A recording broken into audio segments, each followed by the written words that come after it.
thank you all for coming.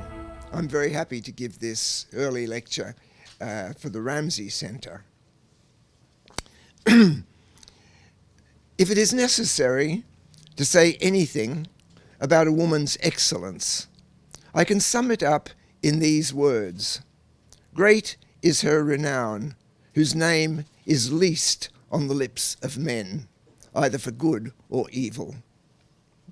This is Pericles at the high point of Athenian civilization and power in the middle of the 5th century BC.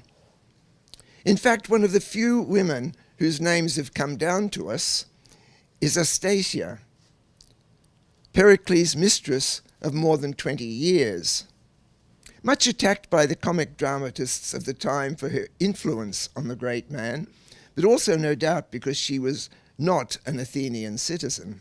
Astasia gives her name to a dialogue by Aeschines, in which Socrates, like Plato, maintains the capacity of women for both politics and war, something Aristophanes demonstrates to great comic effect in his play Lysistrata, and which later Greek and Roman history amply confirmed. I've called this lecture The Voices of Women in Greek Drama, but what we really have is women's voices transmitted to us by 4 extraordinary men, who from their observation of women in their own households and in company, wives, mothers, sisters, daughters-in-law, servants, aunts, in the way of all writers, by eavesdropping, or sympathetically listening to these women's arguments or complaints, most of all by entering imaginatively into their experience, found a voice for women like Helen, Clytemnestra, Medea, Phaedra, who had traditionally been seen as the source of a peculiar female capacity for treachery, but are allowed now to make a case for themselves, one that complicates conventional forms of responsibility to a point where we are so involved that we can no longer make simple judgments. A voice as well for Hecuba, Andromache, Iphigenia, who had been seen as mere victims with no agency in their own lives, and now in plays that even bear their name become central to what happens to them. Or a place is found in this new dramatic world for women who are otherwise invisible, like Phaedra's nurse in Hippolytus, with her no-nonsense view of the ways of gods and men, or Orestes' old wet nurse in the Oresteia, who offers us an unexpected and comic glimpse into how this heroic world looks from below. Darling Orestes, I wore out my life for him. There are times when he screamed at night and woke me from my rest.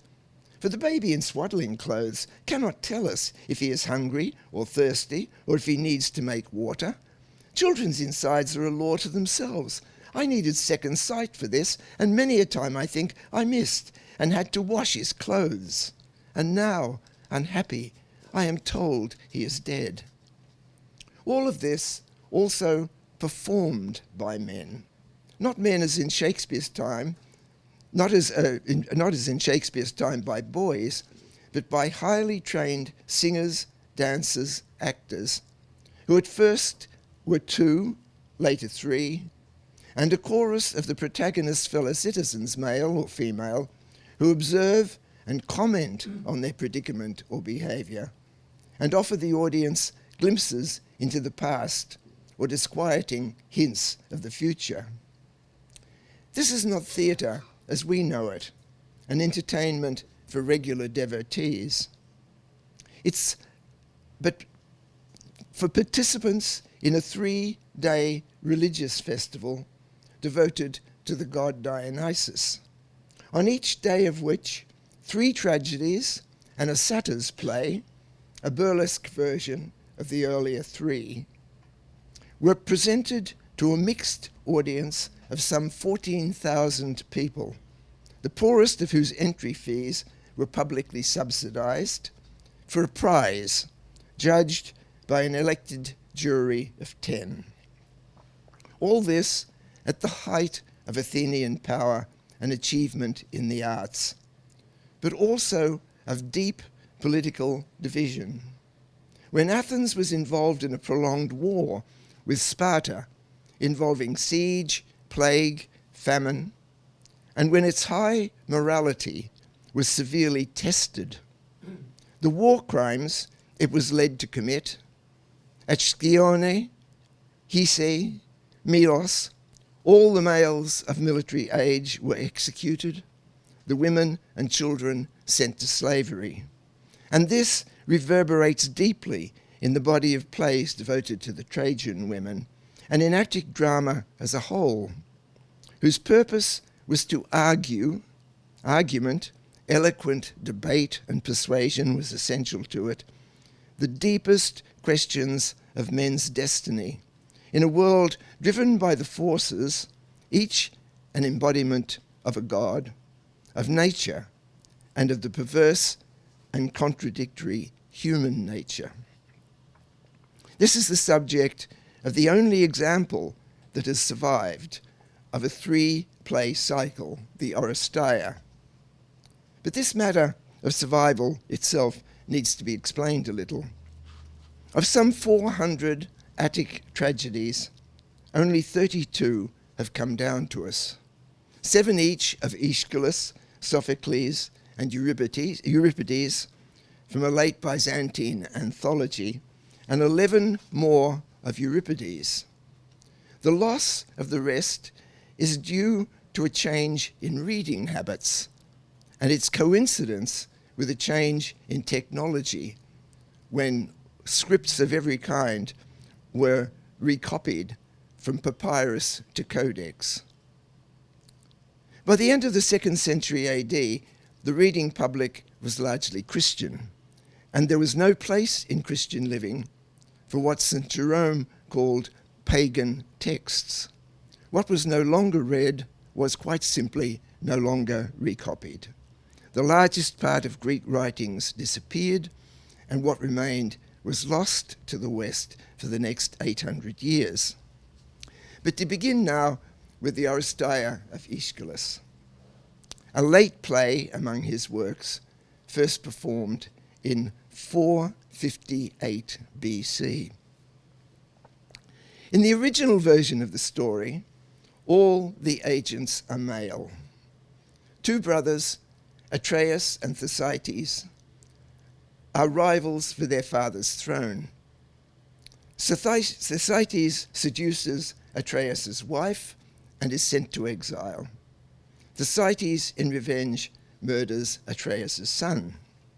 Atreus, in turn, murders the 2 sons of Thersites, and in a feast of false reconciliation, serves them up to him as a meal. Thersites uses his daughter to father a 3rd son who will one day avenge him. Thersites' son is Aegisthus. The sons of Atreus are Agamemnon and Menelaus. So, while at the end of the story, while Agamemnon is away at the Trojan War, Aegisthus seizes his throne, seduces his wife Clytemnestra, and when Agamemnon returns, kills him. Aeschylus takes this primitive tale of cannibalism and cyclic revenge and modernizes it by making it both civil and domestic. The central figure is now Clytemnestra. That is, the agent of action is now a strong-willed woman, a wife and mother. She kills Agamemnon, false hero that he is, for his moral cowardice in agreeing to the sacrifice of their daughter Iphigenia so that the Greek ships can have fair wind to Troy. Aegisthus is merely Clytemnestra's tool. It's difficult for us to imagine how startling this must have been to its original audience. It is Clytemnestra, the watchman tells us at the opening of the play, who, with a lady's male strength of heart and high confidence, has organized the line of beacons that in just hours carries the news to Argos that Troy has fallen. The elders who make up the chorus are incredulous. Is there some evidence, they ask, when Clytemnestra announces the news? There is, she tells them, then adds from an area of doubt, somewhere where the play speaks its greatest truths. Unless a god has lied to me. Is it as dream vision you credit? The elders demand. I accept nothing, she tells them, from a brain that is dull with sleep. A charm, then. Am I a young girl, she spits, that you find my thoughts so silly? And she goes on to evoke the progress of the message across Greece, with the hope that the victors, if they revere the gods who hold that city, will not violate what they should not. Oh, let there be no fresh wrong done, she prays, and adds mockingly, such are the thoughts you hear from a woman merely. Here is authority, including moral authority, in a woman speaking powerfully in a man's world. My lady, the elders admit, no grave man could speak with better grace, but they remain divided. Sorrow, sorrow, sorrow is their refrain. But good wins out in the end. And long before Clytemnestra mentions Iphigenia, for the terror returns like a sickness to lurk in the house. The secret remembers the child that shall be revenged. And they go on to describe in detail Iphigenia's pitiful sacrifice. Any notion of the Trojan War as heroic is undermined by its terrible cost. In the place of young men they mourn, urns and ashes are carried home. Their families mutter in secrecy. A slow anger creeps below their grief, and at Atreus' sons and their quarrels. Faced with the hero of Troy himself, they tell Agamemnon directly, when you marshalled this armament for Helen's sake, I will not hide it. In ugly style you were written in our hearts. Such is the Argos to which Agamemnon blindly comes home. Clytemnestra welcomes him with extravagant and, as she later admits, false enthusiasm.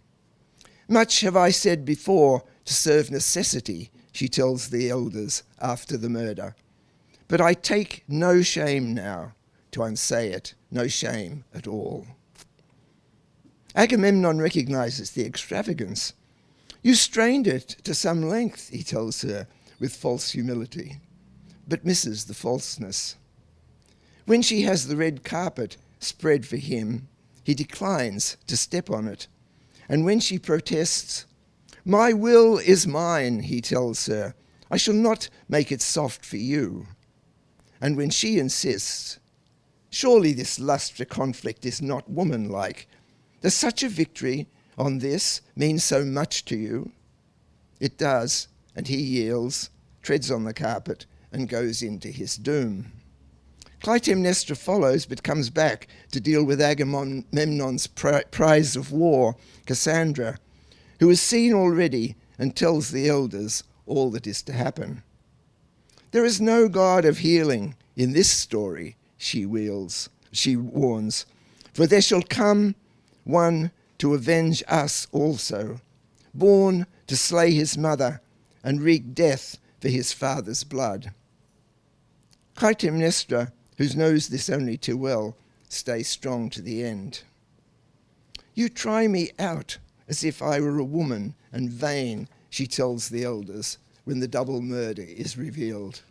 You can praise or blame me as you wish. It is all one to me. That man is Agamemnon, my husband. He is dead. The work of my right hand, that struck in strength and righteousness, and that is that. It isn't, of course. My thoughts are swept away, the elders wail, and I go bewildered. He slaughtered like a victim, Clytemnestra tells them, his own child. My pain grown into love. You know what I have done, and lo, you are a stern judge. The flower of this man's love, Iphigenia of the tears, he dealt with even as he has been slaughtered. There will be no tears in this house for him. And then in an extraordinary vision, it must be Iphigenia, his child. Who else shall greet her father by the whirling stream and close him in her arms and kiss him? All the elders can come up with is, here is anger for anger. Between them, who can judge lightly? Then, as Aegisthus arrives to claim as his plan an act in which he has had no part, scorn for his cowardice, and on his side a threat against them that Clytemnestra dismisses. No more violence. There is pain enough already. Let us not be bloody now. Thus a woman speaks among you. Shall men deign to listen?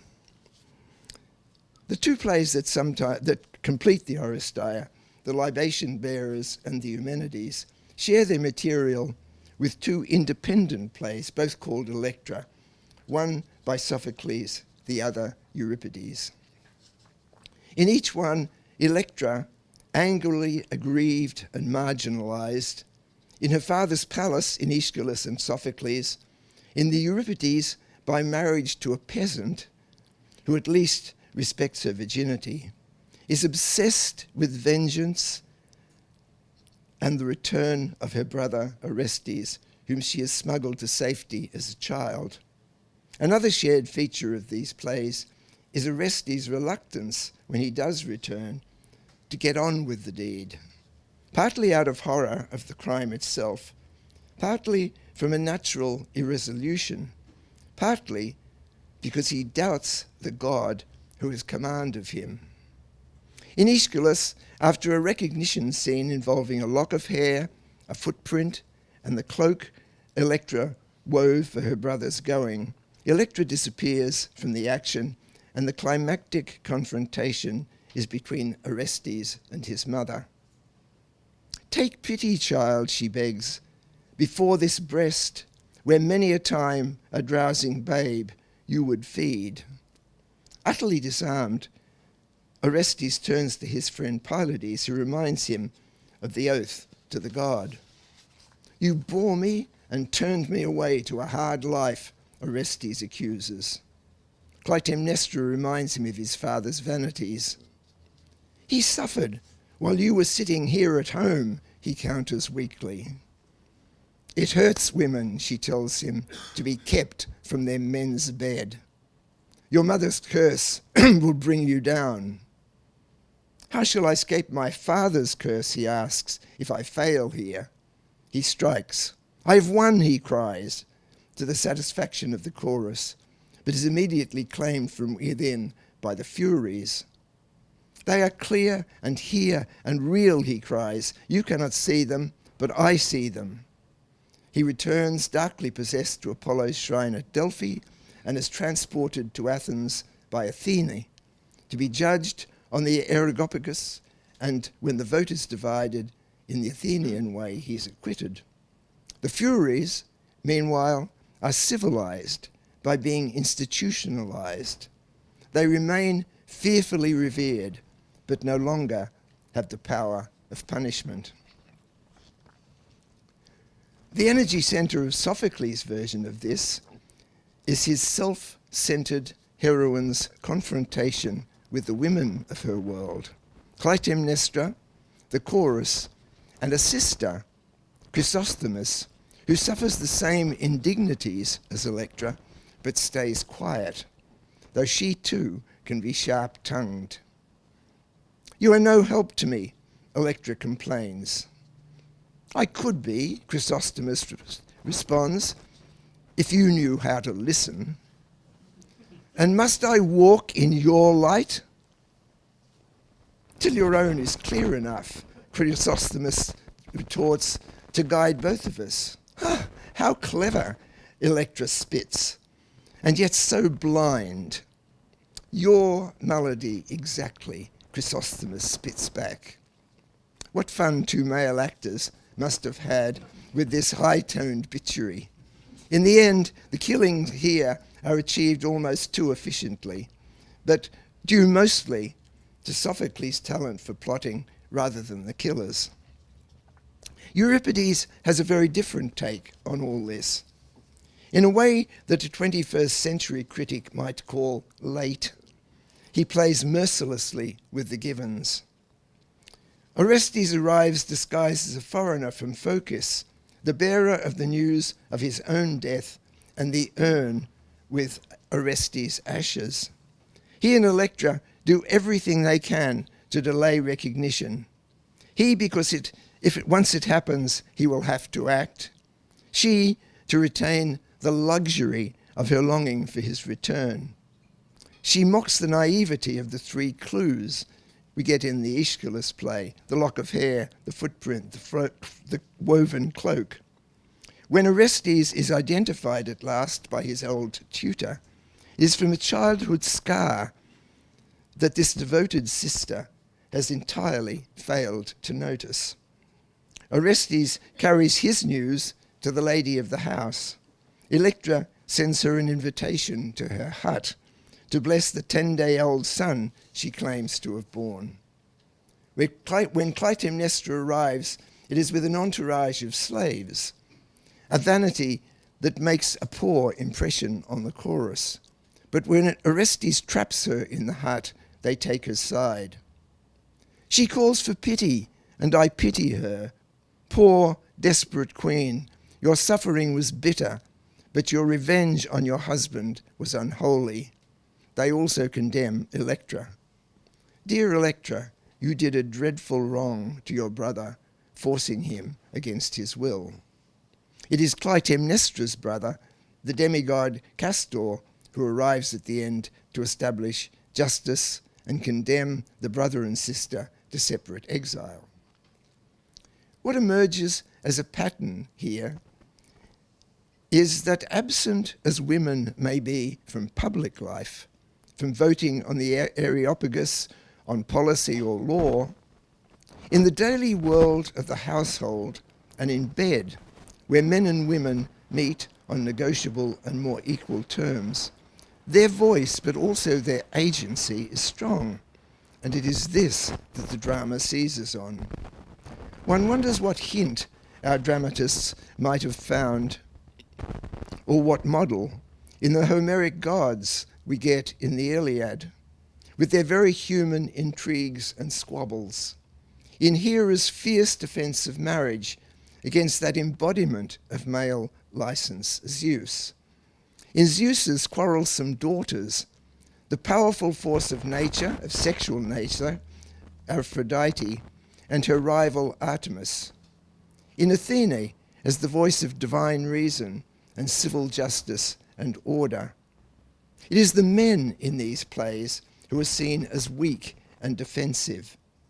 It is Agamemnon at Aulis and Orestes later who find themselves unable to break free of their role as men, forced by convention to act against their own judgment at the whim of a god.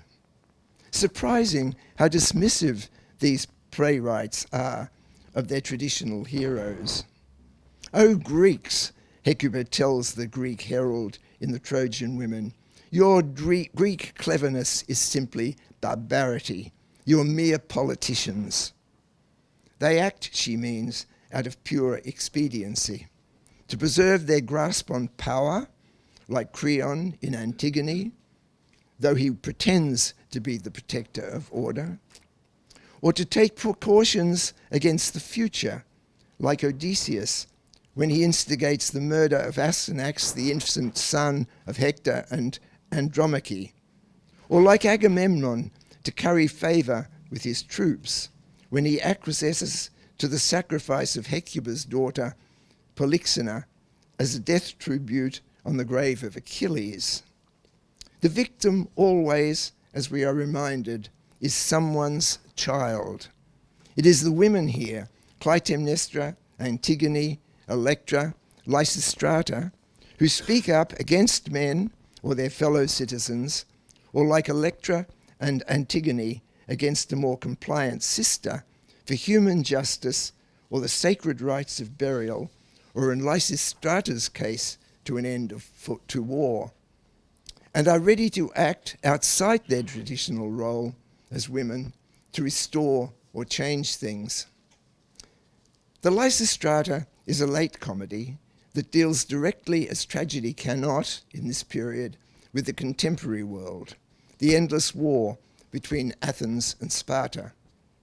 Lysistrata, an Athenian woman, convinces her Spartan counterparts to join her in a bold plan. They will deny sex to their husbands till they agree to make peace. But to appreciate the comic force of this, we might remind ourselves of the Greek view of sex. Aphrodite, in the prologue to Euripides' Hippolytus, represents it as an elemental force that is both benign and productive, of procreation, of pleasure, of human wholeness.